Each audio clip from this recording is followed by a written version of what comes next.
The year was 2081, and everybody was finally equal. They weren't only equal before God and the law, they were equal every which way. Nobody was smarter than anybody else, nobody was better looking than anybody else, nobody was stronger or quicker than anybody else.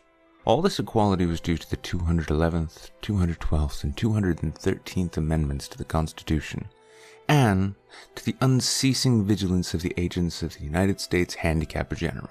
Some things about living still weren't quite right, though. April, for instance, still drove people crazy by not being springtime. And it was in that clammy month that the HG men took George and Hazel Bergeron's 14-year-old son Harrison away.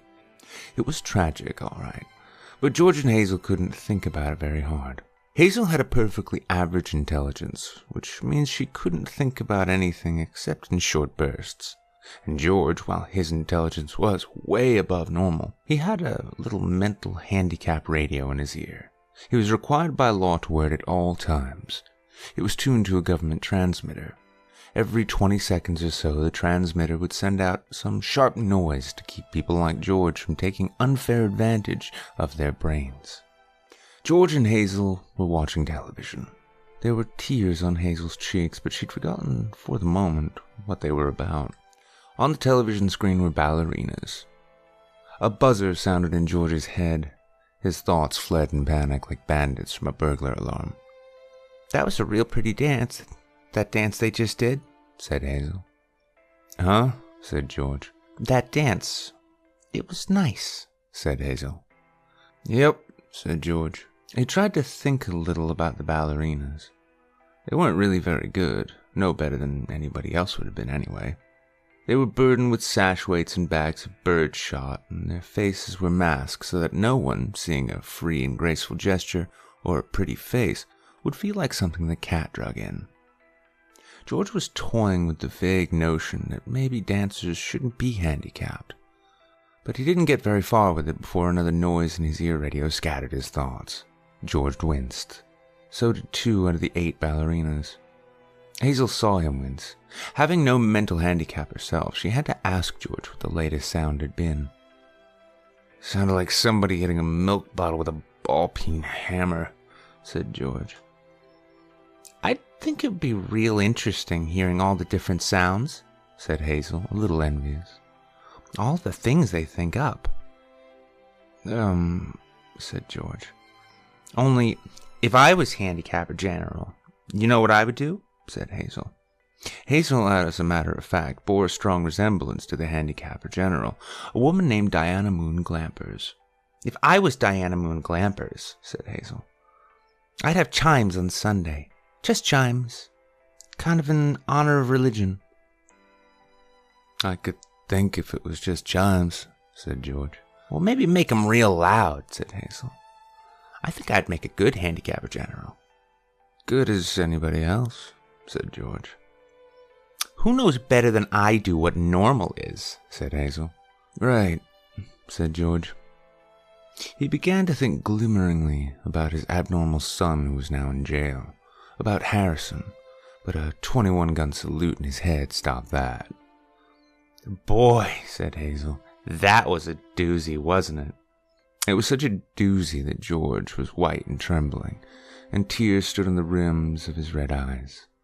2 of the 8 ballerinas had collapsed to the studio floor, were holding their temples.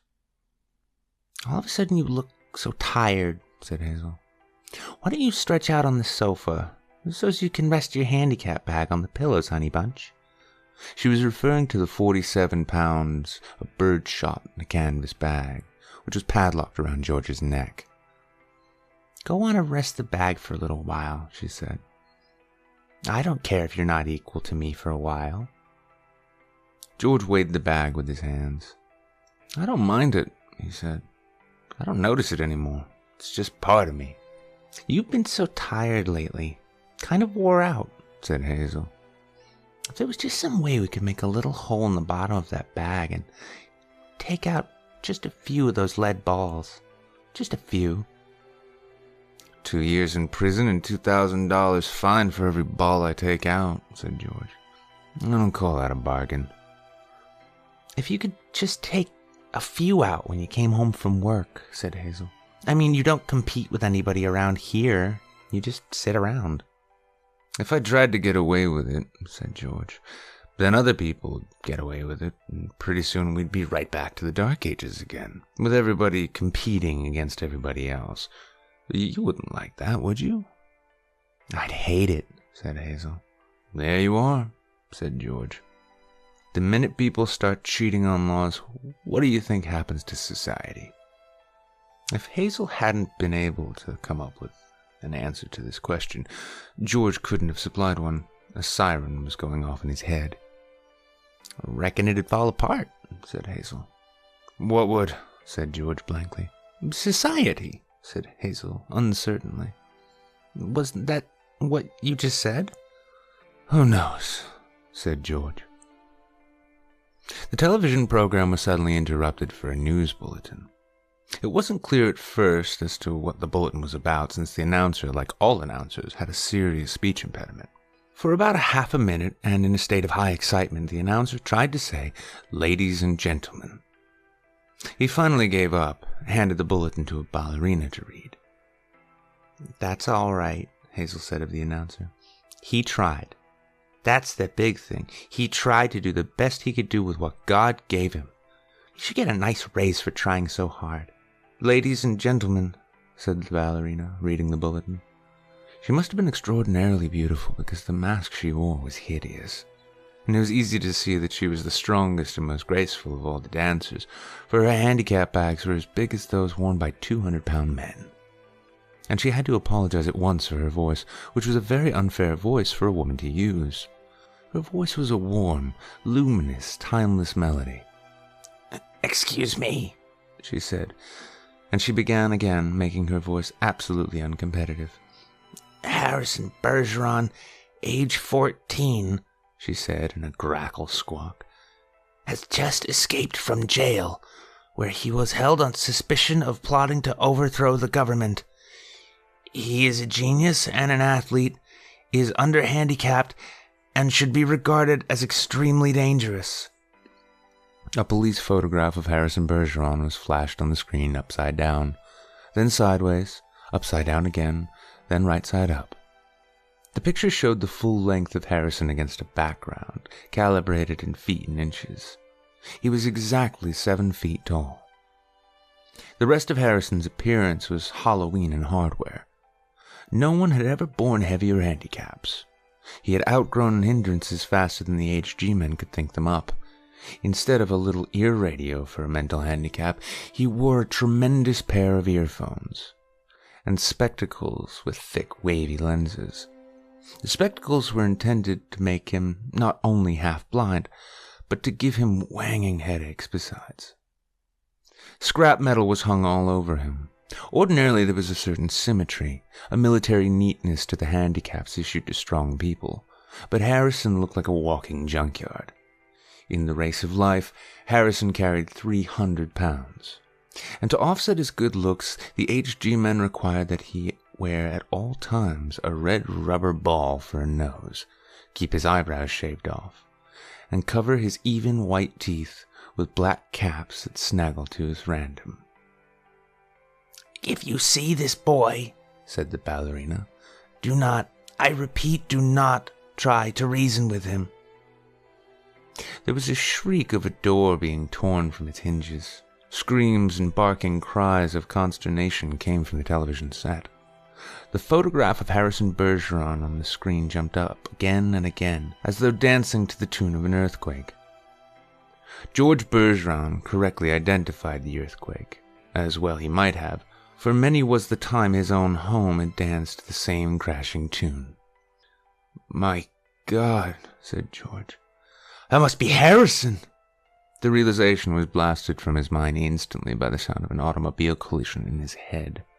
When George could open his eyes again, the photograph of Harrison was gone. A living, breathing Harrison filled the screen. Clanking, clownish, and huge, Harrison stood in the center of the studio. The knob of the uprooted studio door was still in his hand. Ballerinas, technicians, musicians, and announcers cowered on their knees before him, expecting to die. "I am the Emperor!" cried Harrison. Do you hear? I am the Emperor.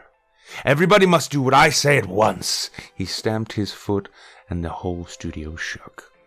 Even as I stand here, he bellowed, crippled, hobbled, sickened. I am a greater ruler than any man who ever lived. Now watch me become what I can become. Harrison tore the straps of his handicap harness like wet tissue paper. Tore straps guaranteed to support 5,000 pounds. Harrison's scrap iron handicaps crashed to the floor. Harrison thrust his thumbs under the bar of the padlock that secured his head harness. The bar snapped like celery. Harrison smashed his headphones and the spectacles against the wall. He flung away his rubber ball nose, revealed a man that would have awed Thor, the god of thunder. I shall now select my empress, he said, looking down on the cowering people. Let the first woman who dares rise to her feet claim her mate and her throne. A moment passed, and then a ballerina arose, swaying like a willow. Harrison plucked the mental handicap from her ear, snapped off her physical handicaps with marvelous delicacy. Last of all, he removed her mask. She was blindingly beautiful. Now, said Harrison, taking her hand, shall we show the people the meaning of the word dance? Music! He commanded. The musicians scrambled back to their chairs, and Harrison stripped them of their handicaps too. Play your best, he told them, and I'll make you barons and dukes and earls. The music began. It was normal at first, cheap, silly, false. But Harrison snatched two musicians from their chairs, waved them like batons as he sang the music as he wanted it played. He slammed them back into their chairs. The music began again, and was much improved. Harrison and his empress merely listened to the music for a while, listened gravely, as though synchronizing their heartbeats with it. They shifted their weight to their toes. Harrison placed his big hands on the tiny girl's waist, letting her sense the weightlessness that would soon be hers. And then, in an explosion of joy and grace, into the air they sprang. Not only were the laws of the land abandoned, but the laws of gravity and the laws of motion as well. They reeled, whirled, swiveled, flounced, capered, gamboled, and spun. They leapt like deer on the moon. The studio ceiling was 30 feet high, but each leap brought the dancers nearer to it. It became their obvious intention to kiss the ceiling. They kissed it. And then, neutral in gravity with love and pure will, they remained suspended in the air, inches below the ceiling, and they kissed each other for a long, long time. It was then that Diana Moon Glampers, the handicapper general, came into the studio with a double-barreled 10-gauge shotgun. She fired twice. The Emperor and Empress were dead before they hit the floor. Diana Moon Glampers loaded the gun again. She aimed it at the musicians and told them they had 10 seconds to get their handicaps back on. It was then that the Bergeron's television tube burned out. Hazel turned to comment about the blackout to George, but George had gone out into the kitchen for a can of beer. George came back in with the beer, paused while a handicap signal shook him up, and then he sat down again. "You've been crying," he said to Hazel. "Yep," she said. "What about?" he said. "I forget," she said. "Something real sad on the television." "No, was it?" he said. "It's all kind of mixed up in my mind," said Hazel.